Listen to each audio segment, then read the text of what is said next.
Let's talk about a guy by the name of Matt Stafford, or Matthew Stafford, depending on who you ask. A guy who, I think it's a fair thing to talk about with him of where is he at in his career. He is getting a little bit up there in age at this point. I remember I kind of jokingly had a tweet last year about like the Rams should just trade Matt Stafford back to the Lions. Who says no? And to my surprise, there was a lot of Lions fans saying, you know what, we think Matt Stafford is, not as good anymore, and Jared Goff is the better player. I don't know if I fully agree with that. I think Stafford, listen, coming off an injury, and that's certainly unfortunate, does have some, history with injuries, but I thought when he was out there, he still looked just as good. And, some of the issues were stuff like this. This is just going to be a traditional screen pass, nothing too fancy here, but watch what happens. Stafford takes the snap. You're going to see him, look, and the, player who he's supposed to give the ball to is currently completely tied up by a defensive lineman. There's nothing he can do at this point. And again, part of how screen passes work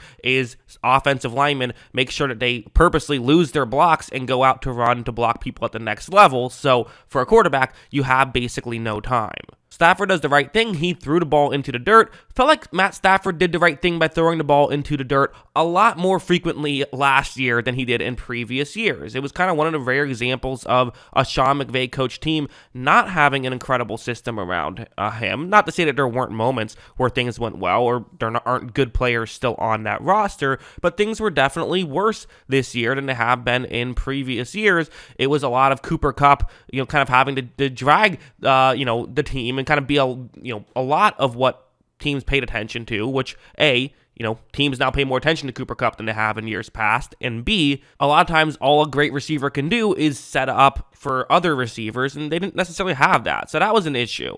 Like this play is another example of it, where it's going to be man coverage, cover one plays across the board. That's the way this works. So, okay, 2 players covering the middle of the field, 4 players rushing the passer. The remaining 5 each have a one-on-one matchup with the 5 eligible receivers. So, hey, for the Rams, get someone to win their one-on-one matchup, and you're good. Those 2 routes are really what Stafford is going to look towards. You kind of, at the beginning of the play, once I show it, he'll look a little bit off just to kind of try to get the safety out of position, but these are what he's looking towards. This is what he wants to throw to.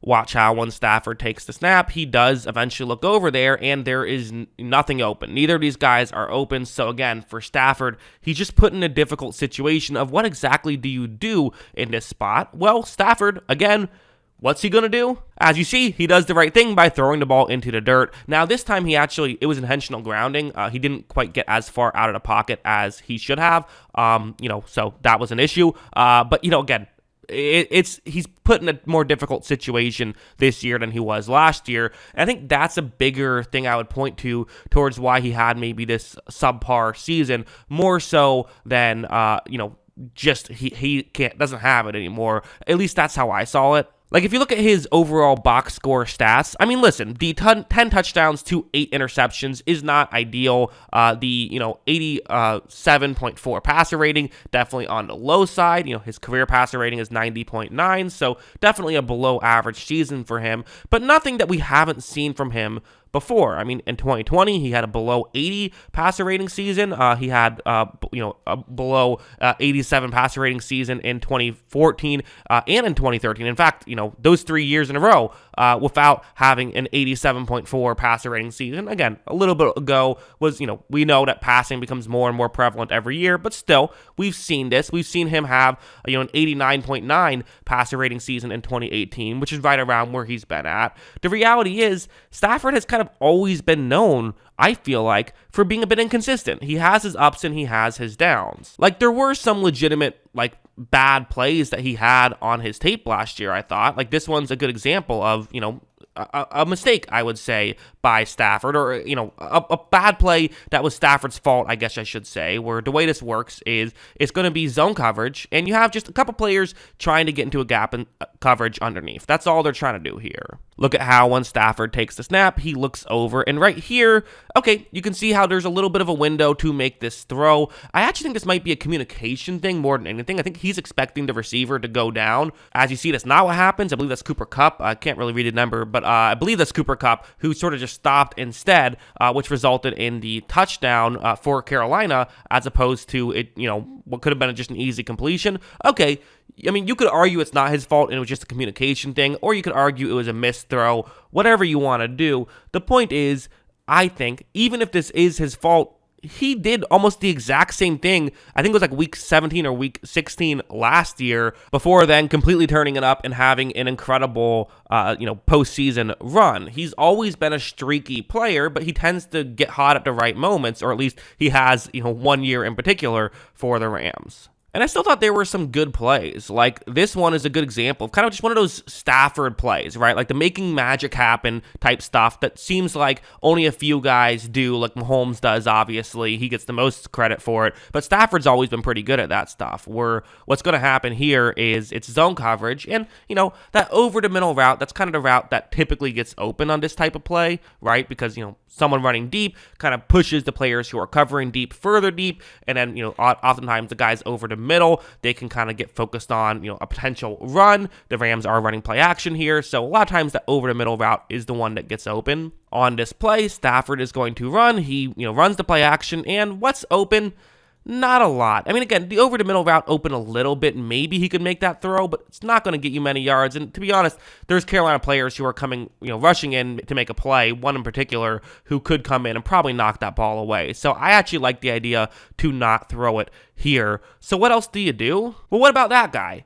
Well, you might be wondering, well, what about that guy? It doesn't seem to be open. There's a Panther player right on him, but he's actually going to go off and start to rush and try to hit Matt Stafford, and watch how Stafford notices this stuff. Look, as you see, he runs in, but Stafford is able to flip it, and they actually gain some yards in that play. Okay, is that going to win them a Super Bowl? Probably not. But is it going to, help them move the ball down the field? Absolutely. And, those little plays do add up and do help you eventually win a Super Bowl. Also, this play is just an interesting one, I think, and kind of understands the situation, has Allen Robinson one-on-one on the outside here.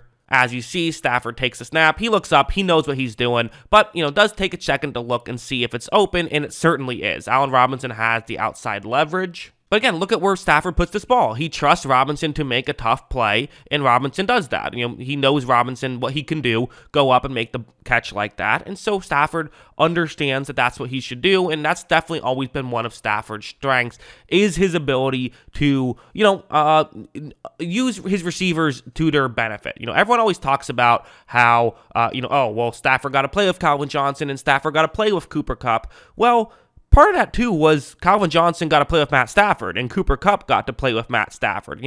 He does kind of know how to get the most out of these receivers, and this is another good example. So, listen, I'm not going to sit here and say Matt Stafford is, the best quarterback in football or anything, but I don't think he's washed. I really don't see it. I feel like everything that he does that I like, he still does, and everything he does that I don't like about his game, he still does. To me, he had a Matt Stafford season last year and then got injured, and the numbers are a little bit lower, but I didn't think he played worse necessarily. I think it was a situation, and also maybe a couple of things went against him. There is an element of luck to passer rating. That does factor in as well. So those are kind of my thoughts. Is I think that, for the Rams, I think they still feel pretty good about having Stafford, at least as of right now. But yeah, those are my thoughts. What are yours? Let me know in the comments below. Always love hearing from y'all. And of course, as always, thanks for watching.